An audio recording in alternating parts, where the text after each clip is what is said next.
Kupitia bahari na mabara, safari ngumu imepeleka watu wengi kutoka Afrika kufika katika nchi mpya ya ahadi, Australia. Taifa la wahamiaji, wakimbizi na wale wenyeji wa kiasili. Maandamano ya Australia ya mwaka 2025 ya kukataa watu wahamie Australia yalionyesha mgawanyiko kati ya watu wa Australia. Watu wengi wanasahau kwamba ahadi ya Australia ya kuwakaribisha watu, hasa wakimbizi na wale wanaoingia kwa msingi wa kibinadamu, sio kwa hiari, bali ni ahadi ya kisheria ambayo nchi ya Australia iliahidi dunia nzima. Hii ndiyo hadithi ya kweli ya Australia, kufungua milango yake kwa wakimbizi na watu wanaoingia kwa misingi ya kusaidiwa kutoka Afrika na mabara mengine. Je, basi ni ahadi gani hizo ambazo Australia inalazimika kuwakaribisha wakimbizi kutoka Afrika na sehemu nyingine za dunia? Australia ilitoa ahadi hii miaka zilizopita katika historia baada ya vita. Mwaka 1954, Australia ilitia saini mkataba wa wakimbizi wa Umoja wa Mataifa wa mwaka 1951 kufuata ahadi ya kupokea wakimbizi wa kutoka Afrika na nchi zingine. Saini hii ndiyo makubaliano ya Australia isiyoweza kuvunjika. Inamaanisha kuwa nchi ya Australia inalazimika kisheria kutoa ulinzi kwa mtu yeyote anayeitwa mkimbizi. Kwa ufafanuzi wa Umoja wa Mataifa kuhusu wakimbizi, mtu anayekimbia mateso kulingana au kwa sababu ya rangi, dini, nchi, siasa au wanachama wa kikundi fulani. Australia inatumika pamoja na kamishna mkuu wa Umoja wa Mataifa anayeshughulikia wakimbizi, yani UNHCR. Kazi yao ni kuchagua na kupeleka wakimbizi walio na mahitaji zaidi na kuwahamisha Australia. Wakimbizi wengi wameacha mali zao, wamehama nchi zao kutokana na vita na migogoro katika bara la Afrika na sehemu nyingine za dunia.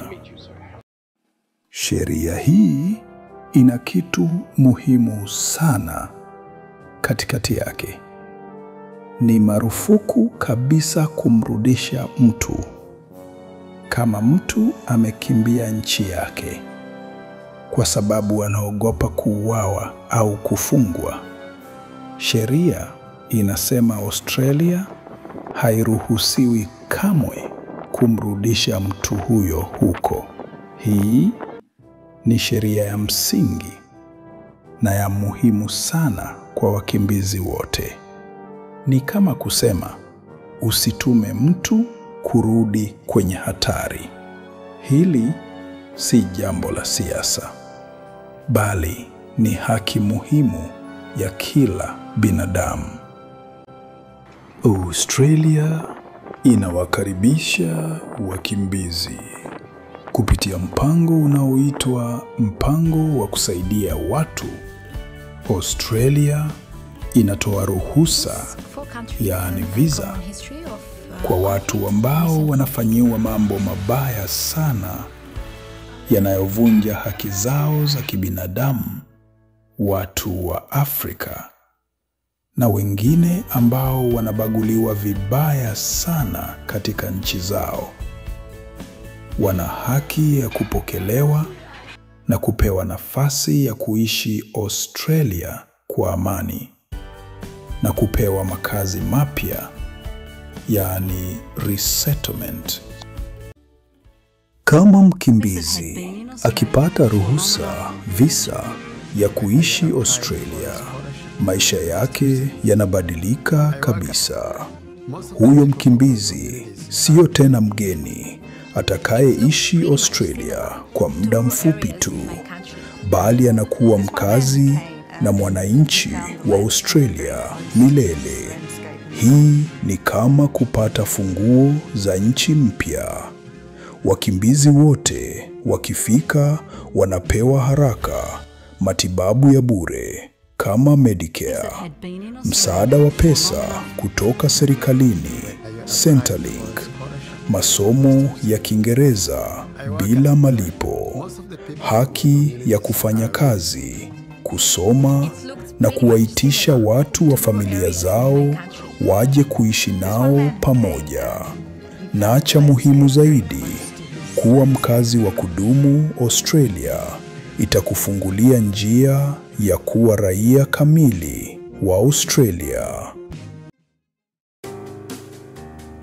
Hata kama watu wanaoishi Australia wataendelea kubishana kuhusu watu wanaohamia nchini, sheria na utaratibu wa Australia ni hii: kwa wakimbizi wote wanaotoka Afrika na maeneo mengine ya dunia na wanahitaji msaada na ulinzi, ujumbe ni huu: Australia inawakaribisha.